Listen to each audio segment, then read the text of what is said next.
Salut à toutes et à tous, bienvenue dans The Watchman, le podcast qui va vous donner envie d'aller au cinéma. I like it. Je ne suis qu'amour.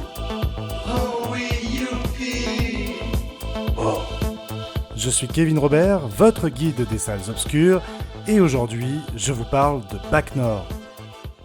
Tu veux devenir officier? Fais cette opération.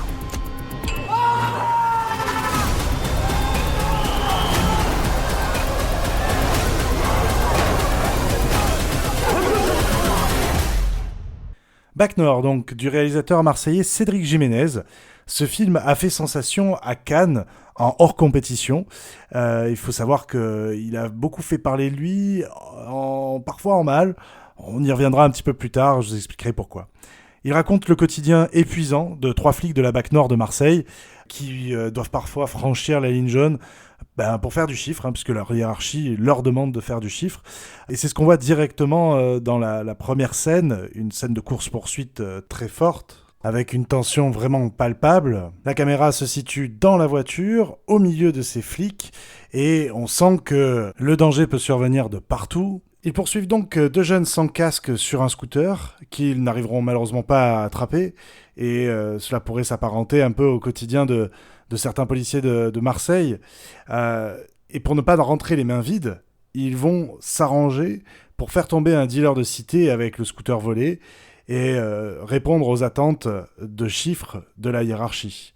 On sent donc que leur rôle est limité, qu'ils ne peuvent agir à leur souhait, et c'est ce qui va guider un petit peu le développement des personnages tout au long du film, cette incapacité à pouvoir résoudre les problèmes dans la durée. Alors, l'attention ne quittera plus ce film. À l'aide de plans caméra à l'épaule, le rythme soutenu et efficace nous tient en haleine.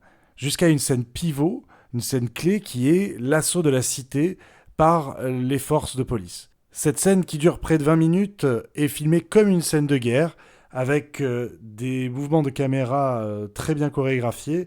L'action est au rendez-vous, dans un suspense assez insoutenable. Et la réussite de ce film, c'est aussi grâce à ce trio d'acteurs incroyables.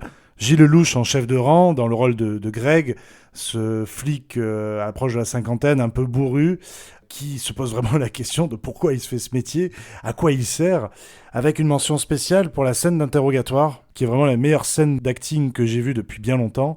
Il déverse sa colère pendant 1 minute d'un long plan séquence, et c'est incroyable, ça vaut le coup de payer sa place juste pour voir ça. Karim Leclou aussi, que l'on a pu voir dans Le Monde est à toi ou dans la série Hippocrate, qui est ici parfait, en homme réfléchi et plutôt sensé.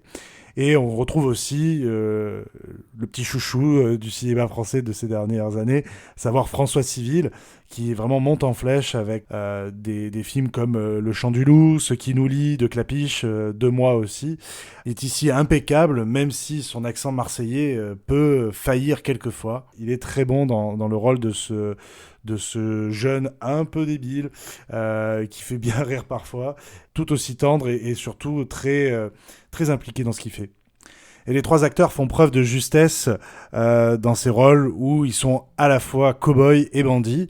Le casting est complété aussi par une Adèle Exarchopoulos qui devient vraiment une actrice incontournable, toujours très très fort dans son jeu, ainsi qu'une révélation marseillaise, à savoir Kenza Fortas, que l'on a déjà vu aussi dans Scheherazade. Alors, je reviens un petit peu aussi sur les bases de ce film, puisqu'il est inspiré d'une véritable affaire de corruption de 2012, qui a été très médiatisée et a fait réagir le ministre de l'Intérieur de l'époque, à savoir Manuel Valls. Alors, en fait, ce film, il est né de la rencontre du réalisateur et de ces policiers qui sont aujourd'hui tous relaxés. C'est quelque chose qu'il faut savoir, car on a beaucoup entendu parler de cette affaire à l'époque, mais on a très très très peu entendu parler du fait qu'ils aient été tous relaxés. Alors, je ne crois pas que Jiménez fasse l'apologie de la police, et avant tout, je pense que c'est vraiment un connaisseur de la ville de Marseille. Il raconte une vision romancée de ces personnages, parce qu'il les aime, c'est vrai. Et ces flics sont dépassés par les événements, et ce qui est décrit, ces situations impossibles, je pense, sont réelles aujourd'hui. Et ces flics sont pris en étau entre leur hiérarchie, le ministère de l'Intérieur, les indiques, les criminels. Et au milieu de tout ça, il faut bien qu'ils fassent leur job pour payer leurs factures. Donc je pense pas que Jiménez milite pour quelque chose en dehors du film, mais je ne pense pas non plus qu'il les angélise. Je pense qu'il montre des gens de terrain qui font ce qu'ils peuvent. En tout cas, le réalisateur Cédric Jiménez monte en puissance avec ce film, et depuis La French, on sent qu'il progresse dans son cinéma. Ça fait plaisir à voir. J'ai particulièrement aimé ce film, qui est pour moi à mi-chemin entre Les Misérables de Lajli, pour son côté social, et tous les films d'Olivier Marchal, pour leur côté bourrin et plein de testostérone. Et je vous invite à vous faire votre propre opinion sur ce film, en allant le découvrir dans votre salle préférée. Je vous remercie de m'avoir écouté, et je vous retrouve très vite pour de nouvelles recommandations cinéphiles. En attendant, allez voir des films en salle au cinéma. Salut! C'était fabuleux. On va rentrer. C'est payé, on va rentrer. Go home. It's all over. Thanks.